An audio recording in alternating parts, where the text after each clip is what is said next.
छत्तीसगढ़ और तेलंगाना बॉर्डर पर कुरागोटालू पहाड़ी पर 21 दिन तक चले नक्सल विरोधी अभियान में सुरक्षा बलों ने 35 नक्सलियों को ढेर कर दिया। कई नक्सलियों के कैंप तबाह कर दिए गए। सुरक्षा बलों का इतना ज्यादा दबाव बढ़ गया, अलग अलग नक्सलियों की यूनिट ने अब यूनिफाइड कमांड बना लिया है। सुरक्षा बलों ने 350 नक्सलियों को घेरकर उनका बहुत बड़ा नुकसान पहुंचाया। ऑपरेशन के दौरान 21 मुठभेड़ हुए, 35 नक्सलियों के शव बरामद हुए हैं, जिनमें 16 महिलाएं, कई वरिष्ठ नक्सली कॉर्डर मारे गए। छत्तीसगढ़ डीजीपी अरुण देव गौतम ने बताया कि इस ऑपरेशन के दौरान हमने टारगेट से ज्यादा बेहतर इनपुट्स व सबूतों को इकट्ठा किया है। आने वाले दिनों के दौरान और ज्यादा टारगेट को पाने का लक्ष्य रखा गया है। इस साल कुल 197 नक्सलियों को ऑपरेशन के दौरान ढेर किया गया। नक्सलियों के खिलाफ अब तक का ये सबसे बड़ा ऑपरेशन है। ऑपरेशन के दौरान नक्सलियों के लोकेशन से करीब 12,000 किलोमीटर भोजन बनाने का सामान जब्त किया गया। ऑपरेशन के दौरान नक्सलियों द्वारा हथियार बनाने की 4 फैक्ट्रियों का खुलासा किया गया। उससे जुड़े उपकरण जब्त किए गए। हथियारों को बनाने का काम 28 नक्सलियों के द्वारा किया जाता था, जिससे जुड़े तफ्तीश का काम आगे बढ़ चुका है। नक्सल ऑपरेशन के दौरान इलाके में 45 डिग्री सेल्सियस तापमान में भी हमारे जवानों ने ऑपरेशन को जारी रखा। इस ऑपरेशन के 17 एफआईआर किए गए हैं, जिससे संबंधित जानकारी केंद्रीय जांच एजेंसी यानी एनआईए से भी साझा किया गया है। ऑपरेशन के दौरान करीब 450 से ज्यादा आईईडी जब्त किया गया है। आईईडी को जब्त करने के और ज्यादा बेहतर टेक्नोलॉजी के साथ हम लोग आगे काम कर रहे हैं। इन पहाड़ों को आम लोगों के लिए खोला जाएगा। छत्तीसगढ़ में अब तक सबसे दुर्गम क्षेत्र में नक्सल ऑपरेशन चलाया गया। दुर्गम पहाड़ी पर नक्सलियों ने कई गुफा बना रखी थी। 150 से ज्यादा बंकर बनाकर यहाँ नक्सली रहते थे।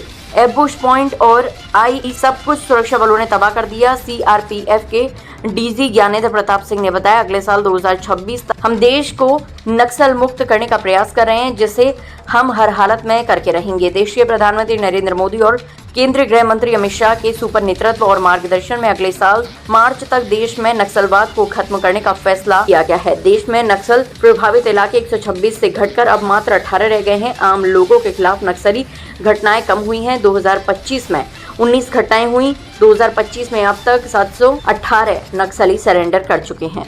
31 मार्च 2026 तक जो माननीय गृह मंत्री जी ने प्रण लिया है, उस प्रण के प्रति हम लोग प्रतिज्ञाबद्ध हैं।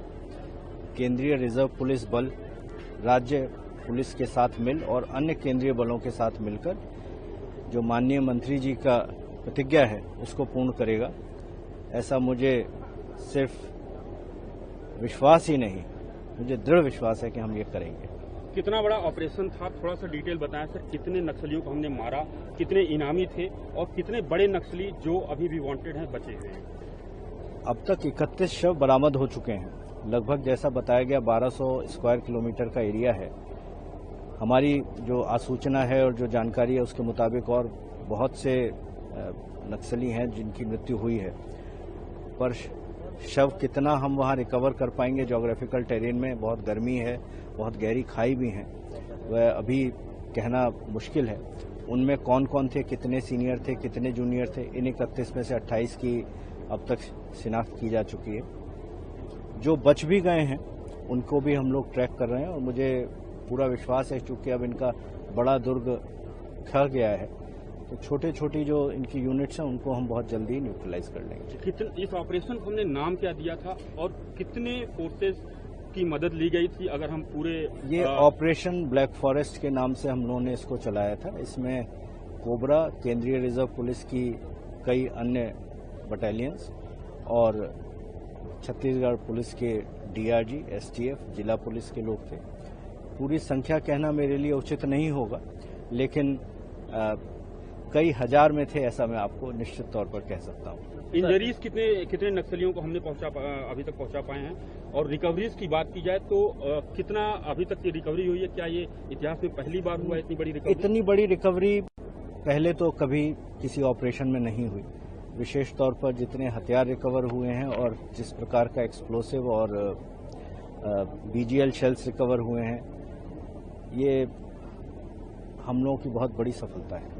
माओइस्ट को अपनी तरफ से क्या आप संदेश देना चाहेंगे? 31 मार्च 2026